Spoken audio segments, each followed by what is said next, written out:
মাঝ রাস্তায় এক তরুণী হঠাৎ ভেঙে পড়ে শ্বাসরুদ্ধ হয়ে কাঁদছে। তার সবচেয়ে প্রিয়জন, যাকে সে 2 বছর ধরে পাগলের মতো খুঁজে বেড়াচ্ছে, সে তার চোখের সামনেই ছিল, কিন্তু সে তাকে চিনতে পারেনি। এই চরম উপলব্ধি, নিজের ভুলের জন্য অনুশোচনা আর ভালোবাসাকে চিনতে না পারার যন্ত্রণা তাকে ভেতর থেকে ছিন্ন ভিন্ন করে দিচ্ছে। কিন্তু কেন? কি এমন হয়েছিল যে নিজের ভালোবাসার মানুষটিকে চোখের সামনে দেখেও সে চিনতে পারল না? কিভাবে তাদের নিষ্পাপ ভালোবাসার গল্প এমন এক হৃদয় বিদারক মোড়ে এসে দাঁড়ালো? আর ওই ছেলেটিই বা কে, যার জন্য এই মেয়েটির এমন করুণ অবস্থা? কেন সে নিজের পরিচয় লুকিয়ে রেখেছিল? এই সব প্রশ্নের উত্তর জানতে হলে আমাদের ফিরে যেতে হবে গল্পের একেবারে শুরুতে, যেখানে এক নিঃসঙ্গ প্রাক্তন বক্সার আর এক দৃষ্টিহীন তরুণীর সাক্ষাৎ হয়েছিল এক বৃষ্টির দিনে। গল্পের শুরু হয় এই লোকটিকে দিয়ে, যে একজন প্রাক্তন বক্সার। জীবনের নানা ঘাত প্রতিঘাত পেরিয়ে সে এখন একটি পার্কিং বুথের সিকিউরিটি গার্ডের কাজ করে। তার জীবনটা ছিল ধূসর, একঘেয়ে আর নিঃসঙ্গ। কিন্তু সে জানত না, খুব শিগগিরই তার এই বর্ণহীন জীবনের রঙের ছোঁয়া লাগতে চলেছে। হঠাৎ একদিন একটি মিষ্টি দেখতে কিশোরী তার পার্কিং বুথে এসে হাজির হয় এবং তার হাতে এক বাক্স খাবার ধরিয়ে দেয়। লোকটি কিছু বুঝে ওঠার আগেই মেয়েটি তার দিকে তাকিয়ে থাকে। মেয়েটির নিষ্পাপ কিন্তু শূন্য দৃষ্টি দেখে লোকটি বুঝতে পারে যে সে চোখে দেখতে পায় না। কিছুক্ষণ পর বাইরে তুমুল বৃষ্টি শুরু হয়। মেয়েটি অসহায় হয়ে পড়ে। লোকটির পাথরের মতো কঠিন হৃদয়ের ভেতরেও মায়া জন্মায়। সে ইশারায় মেয়েটিকে ভেতরে এসে বসার জন্য আমন্ত্রণ জানায়। লোকটি অবাক হয়ে খেয়াল করে মেয়েটি চোখে দেখতে না পেলেও শুধু টিভির শব্দ শুনেই কতটা আনন্দ পেতে পারে। নাটকের সংলাপে সে হাসছে, অবাক হচ্ছে। মেয়েটির এই নির্মল মিষ্টি হাসি দেখে লোকটির বহু বছর ধরে বন্ধ থাকা হৃদয়ের দরজায় যেন কেউ আলতো করে টোকা দিল। পরদিন সকালে মেয়েটি তাকে ধন্যবাদ জানাতে আসে এবং যাবার সময় নিজের হাতে বানানো সিভিড রোল উপহার দিয়ে যায়। লোকটি যখন সেই সাধারণ খাবার মুখে তোলে, সে অবাক হয়ে যায়। সবচেয়ে সাধারণ উপকরণ দিয়েও যে এত অসাধারণ খাবার বানানো যায় তা তার কল্পনারও বাইরে ছিল। খাওয়ার সময় নিজের অজান্তেই তার ঠোঁটের কোণে এক চিলতে হাসি ফুটে ওঠে। সেই রাতে লোকটির চোখে ঘুম আসে না। সে অধীর আগ্রহে পরের দিনের অপেক্ষা করতে থাকে, মেয়েটির সাথে আরেকবার দেখা হওয়ার আশায়। দ্বিতীয় দিন মেয়েটি আবার আসে, কিন্তু আজ লোকটির লজ্জা পাওয়ার পালা। টিভি দেখার সময় মেয়েটি হঠাৎ বলে ওঠে, এখান থেকে একটা অদ্ভুত গন্ধ আসছে।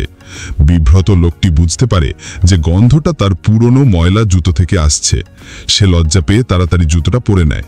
মেয়েটির নাম জিংহুয়া। সে টিভি দেখার সময় প্রায়ই লোকটিকে জিজ্ঞেস করত, নাটকের নায়িকা কি রঙের পোশাক পরেছে, তার চুলগুলো কেমন। প্রথম লোকটির বিরক্ত হলেও ধীরে ধীরে সে এই ব্যাপারটি উপভোগ করতে শুরু করে। যাওয়ার সময় লোকটি টিফিন বাক্স ফেরত দেওয়ার সময় তাতে কয়েকটি পিচ ফল রেখে দেয়। এই প্রথম কোনো মেয়ে নিজে থেকে তার হাত ধরে। লোকটির পুরো শরীর কেঁপে ওঠে। সে এতটাই নার্ভাস হয়ে পড়ে যে তার আঙুলগুলো কাঁপতে থাকে। জিংহুয়া তার শক্ত হাত অনুভব করে জিজ্ঞেস করে সে আগে কি কাজ করত। এই প্রশ্ন শুনেই সে চমকে যায় এবং সাথে সাথে তার হাত সরিয়ে নেয়। সে তার অন্ধকার অতীত নিয়ে কোনো কথা বলতে চায় না। জিংহুয়াও আর জোর করে না। সেই দিনের পর থেকে লোকটির জীবনে এক অদ্ভুত পরিবর্তন আসে। সে নিজের যত্ন নিতে শুরু করে, ঘর পরিষ্কার রাখে, এমনকি দুর্গন্ধ দূর করার জন্য ঘরে সবুজ গাছও লাগায়। সে চোখ বন্ধ করে অনুভব করতে চেষ্টা করে কেমন লাগে এই দৃষ্টিহীন পৃথিবীটা। অন্ধকারের মধ্যে জিংহুয়া কিভাবে পথ চলে। একদিন যখন সে চোখ বন্ধ করেছিল, সে তার পরিচিত লাঠির শব্দ শুনতে পায়। জিংহুয়া আবার এসেছে। তারা একসাথে টিভি দেখে, স্ন্যাক্স খায়। যখনই নাটকে কোনো আবেগঘন দৃশ্য আসত, জিংহুয়া শুনতে না পেলেও অনুভব করত, আর লোকটি পাশে বসে খুব ধৈর্য ধরে তাকে পুরো দৃশ্যটা বর্ণনা করত। তাদের মধ্যে এক নীরব বন্ধুত্ব গড়ে ওঠে। হঠাৎ জিংহুয়া জিজ্ঞেস করে, আচ্ছা, তুমি দেখতে কেমন? লোকটি লজ্জায় লাল হয়ে যায়। কি উত্তর দেবে সে? অনেকক্ষণ ভেবে শুধু বলতে পারে, আমি দেখতে বেশ পুরুষালী। তাদের এই নিষ্পাপ সম্পর্কটা একটা সুন্দর মোড় নেয় সেদিন যখন জিংহুয়া লেস্তা পার হওয়ার সময় একটি দ্রুতগতির গাড়ির সামনে পড়ে যায়। সে ভয় পেয়ে মাটিতে পড়ে যায় এবং পায়ে আঘাত পায়। লোকটি ছুটে এসে তাকে তুলে নেয় এবং হাসপাতালে গিয়ে ব্যান্ডেজ করিয়ে দেয়। বাড়ি ফেরার পথে জিংহুয়া আর হাঁটতে পারছিল না। লোকটি তখন লজ্জা জড়িত কণ্ঠে বলে, আমি তোমাকে পিঠে করে নিয়ে যেতে পারি। জিংহুয়া হেসে ফেলে আর দুষ্টুমি করে বলে, পরে কিন্তু আফসোস করো না। মেয়েটির স্পর্শে লোকটির ভেতর এক অদ্ভুত অনুভূতি হয়। এই মুহূর্তে দুটি নিঃসঙ্গ হৃদয় যেন একে অপরের খুব কাছাকাছি চলে আসে। লোকটির জীবনে জিংহুয়া যেন এক ঝলক উষ্ণ রোদ হয়ে আসে, যা তার অন্ধকার পথকে আলোকিত করে দেয়। কিন্তু আফসোস করো না কথাটার মানে কি ছিল তা সে বুঝতে পারে কিছুক্ষণ পরেই, যখন সে জিংহুয়ার বাড়ির সিঁড়ির সামনে পৌঁছায়। অনেকগুলো সিঁড়ি বেয়ে উপরে উঠতে হবে। জিংহুয়ার সামনে লজ্জা না পাওয়ার জন্য সে শান্ত থাকার ভান করে এগিয়ে যেতে থাকে, কিন্তু কিছুক্ষণের মধ্যেই তার দম ফুরিয়ে আসে। সে হাঁপাতে থাকে।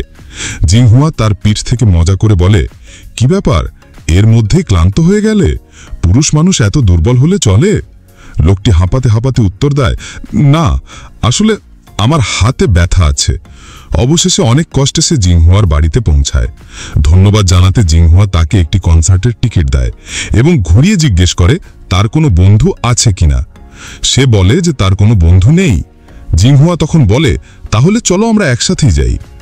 পরের দিন ডেটে যাওয়ার জন্য দুজনেই খুব সুন্দর করে প্রস্তুতি নেয়। কনসার্টে গিয়ে জিংহুয়া মনোমুগ্ধকর সঙ্গীতে ডুবে যায়, কিন্তু বক্সার লোকটির কাছে এই সঙ্গীত ছিল বিরক্তিকর। সে শুধু মুগ্ধ হয়ে জিংহুয়ার মুখের দিকে তাকিয়ে থাকে। তাকে খুশি দেখেই তার মন ভালো হয়ে যায়। এরপর তারা একটি রেস্টুরেন্টে যায়। সেখানে কথা প্রসঙ্গে জিংহুয়া তার জীবনের সবচেয়ে কষ্টের অধ্যায়টি তুলে ধরে। সে জানায়, এক গাড়ি দুর্ঘটনায় সে তার বাবা মা দুজনকেই হারিয়েছে এবং সেই দুর্ঘটনাতেই তার চোখের আলো চলে যায়। এই কথা শুনে লোকটির, যে নিজেও একজন অনাথ, জিংহুয়ার জন্য খুব কষ্ট হয়।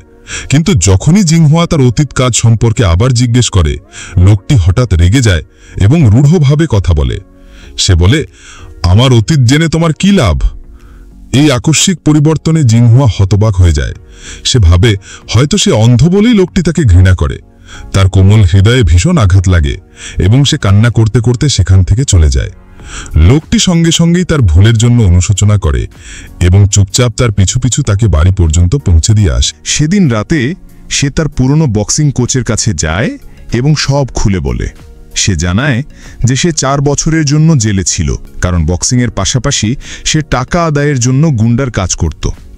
একদিন টাকা আদায় করতে গিয়ে এক বয়স্ক লোক তার সামনে নিজের গায়ে পেট্রোল ঢেলে আগুন লাগিয়ে আত্মহত্যা করে। সেই ঘটনার জন্যই তার জেল হয়, আর সেই অতীত তাকে আজও তাড়া করে বেড়ায়। কোচ তাকে সব শুনে ক্ষমা করে দেয় এবং জিংহুয়ার কাছে গিয়ে নিজের মনের কথা খুলে বলার জন্য উৎসাহ দেয়। অন্যদিকে সেই রাতেই ঘটে আরেক ভয়ঙ্কর ঘটনা।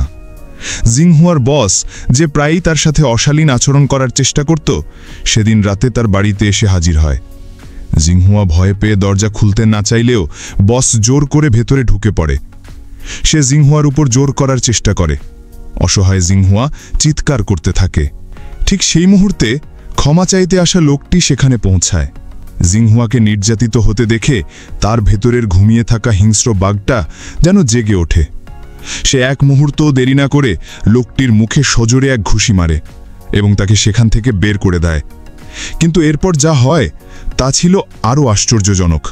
জিংহুয়া তাকে ধন্যবাদ জানানোর বদলে কান্নায় ভেঙে পড়ে এবং বলে, তুমি কেন এমন করলে? তোমার জন্য আমার চাকরিটা চলে গেলে তার দায়িত্ব কি তুমি নেবে? তোমার এই সাহায্য আমাকে আরও বেশি অসহায় আর করুণ করে তুলছে। লোকটি কোনো উত্তর খুঁজে পায় না। সে কি সত্যিই জিংহুয়ার জীবনকে আরও কঠিন করে তুলল? হার্ট ব্রোকেন হয়ে সে সেখান থেকে চলে আসে। এর পরের দিনগুলোতে জিংহুয়ার পেছনে একটি ছায়া দেখা যেত। লোকটি সব সময় তার অজান্তেই তাকে পাহারা দিত। ভয় পেত যদি তার আবার কোনো বিপদ হয়। জিংহুয়া তার উপস্থিতি অনুভব করতে পারত। অবশেষে একদিন জিংহুয়া নিজেই তার সামনে এসে দাঁড়ায় এবং জানায় যে সে চাকরিটা ছেড়ে দিয়েছে। সে লোকটিকে বলে এই রবিবার সে তার সাথে সারাদিন কাটাতে চায়। তাদের দুজনের মুখেই ছিল একরাশ হাসি। আর সেই দিন তাদের সম্পর্ককে আরও মজবুত করতে লোকটি তাকে একটি কুকুরছানা উপহার দেয়, যার নাম সে রাখে ইউ, অর্থাৎ চিন্তামুক্ত। এই ছোট্ট কুকুরছানা ইউ বা চিন্তামুক্ত শুধু একটি উপহার ছিল না, এটি ছিল তাদের একসাথে একটি নতুন চিন্তামুক্ত জীবন শুরু করার প্রতিজ্ঞা। এই প্রতিজ্ঞাকে সত্যি করার জন্য তারা দুজনে মিলে নিজেদের জন্য এক টুকরো স্বর্গ তৈরি করতে শুরু করে। তারা একসাথে ঘুরতে যায়, প্রকৃতির তাজা বাতাসে নিঃশ্বাস নেয়, সোনালি ফুলের ক্ষেতের মধ্যে দিয়ে হাত ধরে হেঁটে বেড়ায়। চারপাশের শান্ত সুন্দর প্রকৃতি যেন তাদের ভালোবাসাকেই উদযাপন করছিল। এই নির্জন মুহূর্তে তারা একে অপরের চোখের দিকে তাকিয়ে প্রতিজ্ঞা করে সারা জীবন এভাবেই একসাথে থাকবে। এই ছোট্ট পরিবারটিকে চালানোর জন্য এবং জিংহুয়াকে একটি সুন্দর ভবিষ্যৎ দেওয়ার জন্য লোকটি তার পুরনো জীবনে ফিরে যাওয়ার সিদ্ধান্ত নেয়। সে আবার তার কোচের কাছে যায় এবং বক্সিং রিংয়ে ফিরে আসার ইচ্ছা প্রকাশ করে। তার এই ফিরে আসায় কোচ খুব খুশি হন। এরপর শুরু হয় তার কঠোর পরিশ্রম।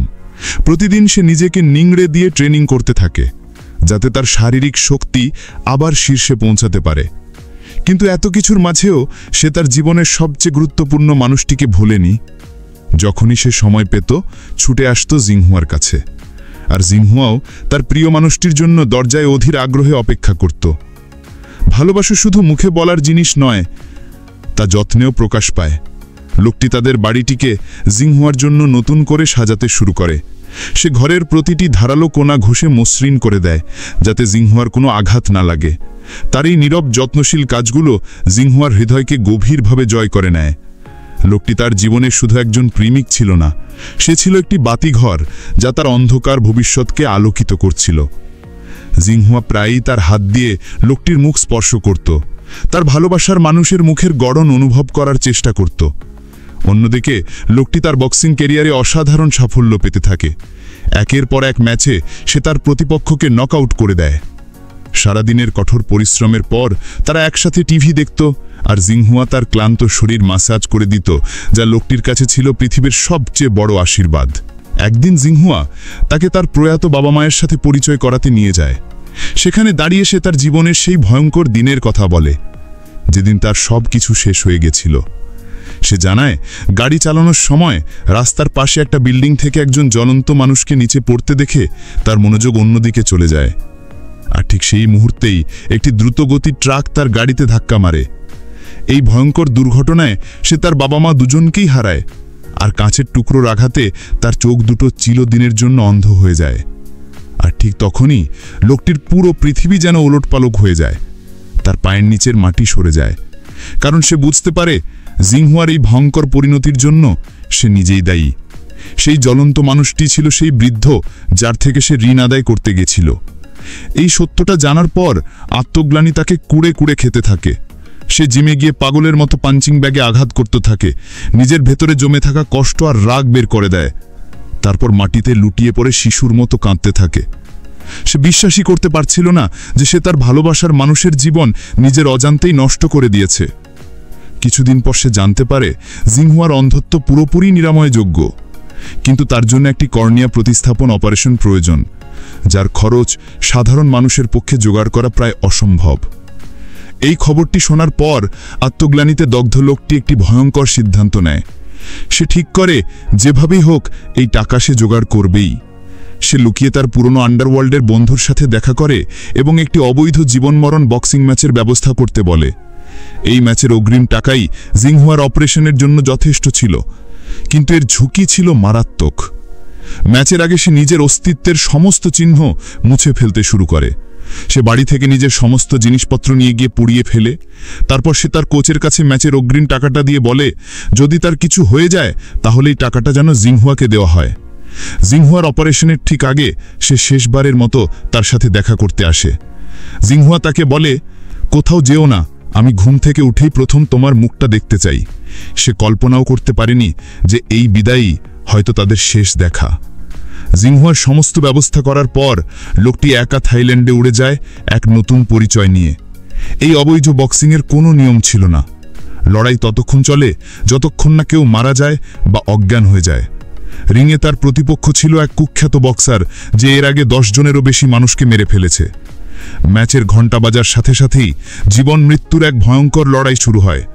লোকটি বারবার রক্তাক্ত অবস্থায় মাটিতে লুটিয়ে পড়তে থাকে, কিন্তু যখনই তার চোখের সামনে জিংহুয়ার মিষ্টি মুখটা ভেসে ওঠে, সে আবার অমানসিক শক্তিতে জেগে ওঠে। অবশেষে এক অবিশ্বাস্য লড়াইয়ের পর সে প্রতিপক্ষকে পরাজিত করে ম্যাচটি জিতে নেয়। কিন্তু তার ভাগ্য শায়দ অন্য কিছু লিখে রেখেছিল। যখন সে জয়ের আনন্দে জিংহুয়াকে নিয়ে নতুন জীবনের স্বপ্ন দেখছিল, পেছন থেকে দুজন লোক এসে তাকে ছুরি দিয়ে আঘাত করে এবং তার পুরস্কারের হীরাটি ছিনিয়ে নিয়ে চলে যায়। লোকটি রক্তাক্ত অবস্থায় রাস্তায় পড়ে থাকে। তার মৃত্যুকে ভয় হচ্ছিল না, শুধু ভয় হচ্ছিল যে সে আর কোনো দিন জিংহুয়াকে দেখতে পাবে না। 2 বছর কেটে গেছে, জিংহুয়ার অপারেশন সফল হয়েছে, সে তার চোখের দৃষ্টি ফিরে পেয়েছে, কিন্তু তার জীবনের আলোকে হারিয়ে ফেলেছে। সে একটি মাটির জিনিসের দোকান খুলেছে এবং নিজের স্মৃতি থেকে তার ভালোবাসার মানুষের মুখ তৈরি করে রেখেছে। সে আজও তার জন্য অপেক্ষা করে। একদিন সে যখন একটি আশ্রমে স্বেচ্ছাসেবক হিসেবে কাজ করতে যায়, সেখানে সে একজন রোগীকে ম্যাসাজ করছিল। ঠিক তখনই পাশের বিছানায় থাকা লোকটির দিকে তার নজর যায়। লোকটির শরীর ভয়ে কাঁপতে থাকে। সে মুখ ঘুরিয়ে নেয়। সে ভয় পায় যদি জিংহুয়া তাকে এই অবস্থায় চিনে ফেলে। সে মনে করে আজকের এই পঙ্গু বিকৃত চেহারার সে আর জিংহুয়ার যোগ্য নয়। জিংহুয়ারও লোকটির স্পর্শে এক পরিচিত অনুভূতি হয়, কিন্তু লোকটির মুখের ক্ষতের দাগ আর নামের ফলকে অন্য নাম দেখে সে ভাবে হয়তো এটা তার মনের ভুল। কিছুদিন পর লোকটি খোঁড়াতে খোঁড়াতে জিংহুয়ার দোকানে আসে এবং লুকিয়ে তাদের পুরনো পোশাক কচ্ছপটি নিয়ে চলে যায়। কিন্তু যখন সে বেরিয়ে যাচ্ছিল, তাদের কুকুর ইউ তাকে দেখে চিনতে পারে এবং তার দিকে ছুটে গিয়ে ঘেউ ঘেউ করতে থাকে। কুকুরের এই আচরণ এবং দোকানের কচ্ছপটি হারিয়ে যাওয়া দেখে জিংহুয়ার মনে সন্দেহ জাগে। সে বুঝতে পারে কিছু একটা গোলমাল আছে। সে দোকানদারকে জিজ্ঞেস করে কিছুক্ষণ আগে কোনো খোড়া লোক এসেছিল কিনা। হ্যাঁ উত্তর শোনার সাথে সাথেই সে রাস্তায় ছুটে বেরিয়ে যায়। তার মস্তিষ্কের ভেতরে পুরনো সমস্ত স্মৃতি বন্যার মতো আছড়ে পড়তে থাকে। আর ঠিক এই মুহূর্তেই আমরা গল্পের সেই প্রথম দৃশ্যে ফিরে আসি। তার সবচেয়ে প্রিয়জন, যার জন্য সে 2 বছর ধরে অপেক্ষা করছে, সে তার চোখের সামনেই ছিল, কিন্তু সে তাকে চিনতে পারেনি। এই উপলব্ধি তাকে ভেতর থেকে ভেঙে চুরমার করে দেয়। সে রাস্তায় লুটিয়ে পড়ে শ্বাসশুদ্ধ হয়ে কাঁদতে থাকে। তার ভুলের জন্য, তার ভালোবাসাকে চিনতে না পারার যন্ত্রণায় তার বুক ফেটে যায়। কিন্তু সে হাল ছাড়ে না। সে পাগলের মতো তাকে খুঁজতে শুরু করে। অবশেষে নিয়তি তাদের আবার এক করে দেয়। সে লোকটিকে সেই জায়গায় খুঁজে পায় যেখানে তারা একসাথে সারা জীবন কাটানোর প্রতিজ্ঞা করেছিল। জিংহুয়া তার সামনে গিয়ে দাঁড়ায়। লোকটি তখনও নিজের বিকৃত চেহারা লুকাতে চায়, কিন্তু জিংহুয়া আলতো করে তার প্রেমিকের মুখ স্পর্শ করে, ঠিক সেইভাবে যেভাবে সে অন্ধ অবস্থায় করত। সে তাকে শক্ত করে বুকে জড়িয়ে ঠলে। লোকটির চোখ থেকে এতদিনের জমে থাকা সব কষ্ট, যন্ত্রণা আর ভালোবাসা বৃষ্টির মতো ঝরে পড়ে। এই মুহূর্তে সমস্ত বাধা, সমস্ত গ্লানি দূর হয়ে যায়। দুটি বিচ্ছিন্ন ছায়া অবশেষে একে অপরের মধ্যে তাদের পূর্ণতা খুঁজে পায়। এই সিনেমাটি দেখার পর ভালোবাসা নিয়ে আপনার ধারণা কি কিছুটা হলেও বদলেছে? এই গল্পটি আমাদের শুধু একটি প্রেম কাহিনী শোনায় না, এটি আমাদের ভালোবাসার আসল অর্থ শেখায়। ভালোবাসা মানে শুধু সুন্দর মুহূর্তগুলো একসাথে কাটানো নয়। ভালোবাসা মানে হলো প্রিয় মানুষটির জন্য নিঃস্বার্থভাবে ত্যাগ স্বীকার করা, যেমনটাই লোকটি করেছে। নিজের জীবন বাজি রেখে নিজের পরিচয় মুছে ফেলে সে শুধু চেয়েছিল তার ভালোবাসার মানুষটি যেন পৃথিবীর সব রং দেখতে পায়, এমনকি যদি সেই রং দেখার সময় সে তার পাশেও না থাকতে পারে। আবার ভালোবাসা মানে হলো অনিন্দ অপেক্ষা আর বিশ্বাস। জিংহুয়া 2 বছর ধরে অপেক্ষা করেছে। তার চোখের দৃষ্টি ফিরে এলেও তার পৃথিবী ছিল বর্ণহীন, কারণ তার জীবনের আলোটাই হারিয়ে গিয়েছিল। সে লোকটির চেহারা দেখেনি, কিন্তু তার হৃদয়ে তাকে চিনেছিল। আমাদের জীবনেও এমন অনেক মুহূর্ত আসে যখন আমরা প্রিয়জনকে ভুল বুঝি, যখন পরিস্থিতির কারণে দূরত্ব তৈরি হয়। এই গল্প আমাদের শেখায় যে সত্যিকারের সম্পর্ক বাহ্যিক সৌন্দর্য বা পরিস্থিতির উপর নির্ভর করে না, এটি নির্ভর করে দুটি আত্মার গভীর সংযোগের ওপর। এই গল্পটি আমাদের প্রশ্ন করতে শেখায়, আমরা কি আমাদের ভালোবাসার মানুষের জন্য এতটা ত্যাগ করতে পারবো? আমরা কি তাদের ভুলগুলো ক্ষমা করে তাদের অন্ধকার অতীতকে মেনে নিয়ে তাদের হাতটা শক্ত করে ধরতে পারবো? যদি এই অসাধারণ ভালোবাসার গল্পটি আপনার হৃদয়ে ছুঁয়ে গিয়ে থাকে, তাহলে কমেন্টে আপনার মতামত জানান। ভালোবাসা নিয়ে আপনার ভাবনাটা কি তা আমাদের সাথে শেয়ার করুন। আর এই ধরনের হৃদয় ছুঁয়ে যাওয়া আরও সিনেমার গল্প দেখতে চাইলে আমাদের চ্যানেলটিকে লাইক এবং সাবস্ক্রাইব করতে ভুলবেন না, কারণ প্রতিটি গল্পের পেছনে লুকিয়ে থাকে জীবনের কোনো না কোনো গভীর শিক্ষা। ধন্যবাদ।